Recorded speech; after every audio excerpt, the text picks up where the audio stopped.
Welcome back students in this video of Tech Technology. So in the previous video we have discussed about JavaScript operators. In this video we'll discuss about JavaScript functions. A JavaScript function is a block of code designed to perform a particular task, and a function only executed when something invokes it.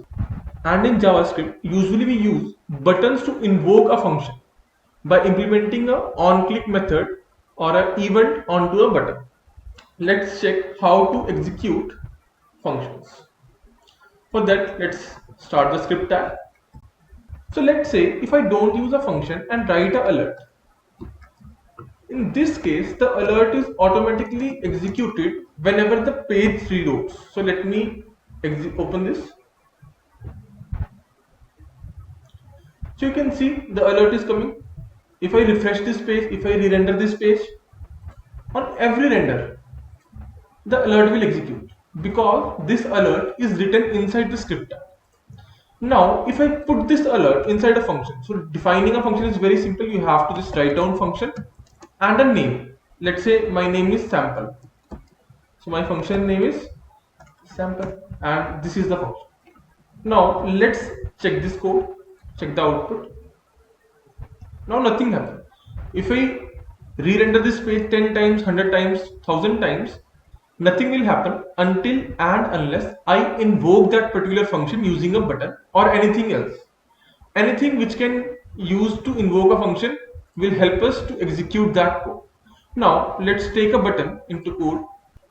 Now you can see this is the button we have. Now if you click on this button, nothing will happen because there is no code to handle the click of that button.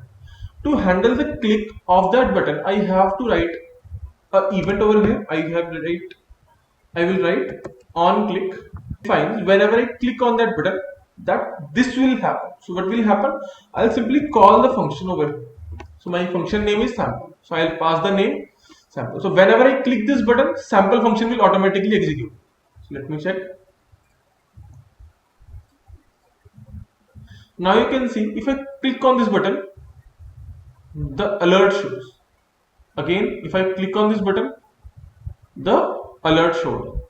So this is how a event will work and a function will work in JavaScript.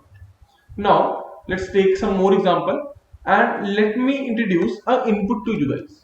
So I have written an input and I will write enter your name. So user will enter the name in the input field. Now I have to write the ID of this input because I want to connect this input in the JavaScript code and get the ID of this input. Now input ID equals to, let's say name. I'll write the input ID name. Let's save this code and just once check the output for the instance. Now this is the output I have. So you can see enter your name, the input, let's say Kuldeep Sharma, and click me, the alert is coming. Now on this event I'll just take the value of that input. So I'll write down where name equals to document dot get element by ID and I'll have to pass the ID of that input, which is name. Now over here I don't write inner HTML, I will write value because in the case of inputs we always take value of the input. Now just let's concatenate this with that. So hello, or let's say welcome, and name is Kuldeep. This is the output. Now if I write Kuldeep and click me, the output is welcome Kuldeep. The Kuldeep is the data from the input which is stored in the variable named as name. So I have named a variable name and we stored the data from the input in this particular variable and then we showed up this variable into the function. This is how a function works. Now let's see some more example of functions. So let's say if I take input of two numbers. Now in this sample function I want to sum these two numbers. So I'll write down answer equals to input, and this input is used to store the answer after the sum. So I'll write down in this. So let me just remove this and we'll write where num1 equals to document dot get element by id, and document dot get element by id num1 dot value, where num2 which is used to store the second number. Now we have to get the third variable c equals to, now variable c, or we can say variable answer equals to num1 plus num, and we'll write document dot get element by id. Now I want to store this answer on the third input, so I'll write down document dot get element by id, and the id of this third input is answer, and dot value because it's a variable. Now dot value equals to answer, so this will be the code. Now let's check the output, it is working or not.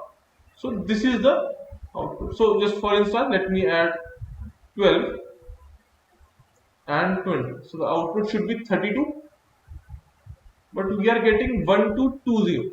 This is because by default when we get any kind of input from the input field, the default value is text.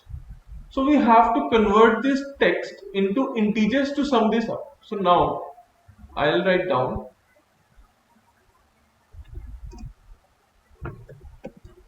parse int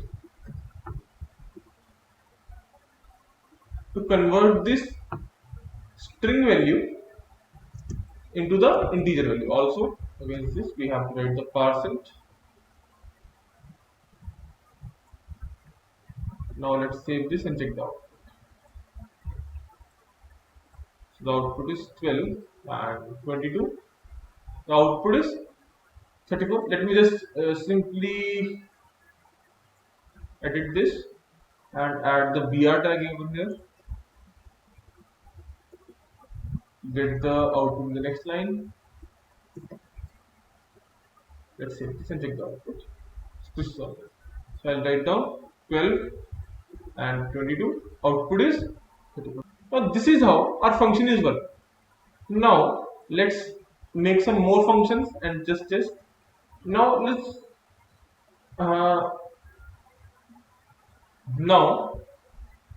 add some more buttons. So I have created 4 functions, 4 events on 4 different buttons. Now let's also change the symbol of this by plus. For subtraction we'll write down minus.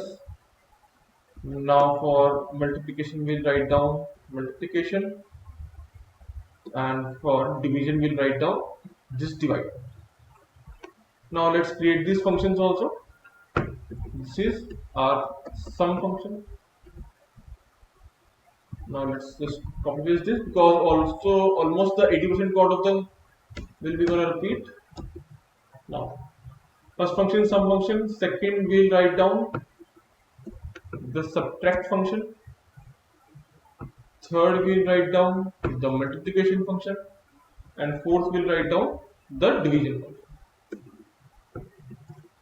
Now in the sum function we are doing the sum num1 plus num2.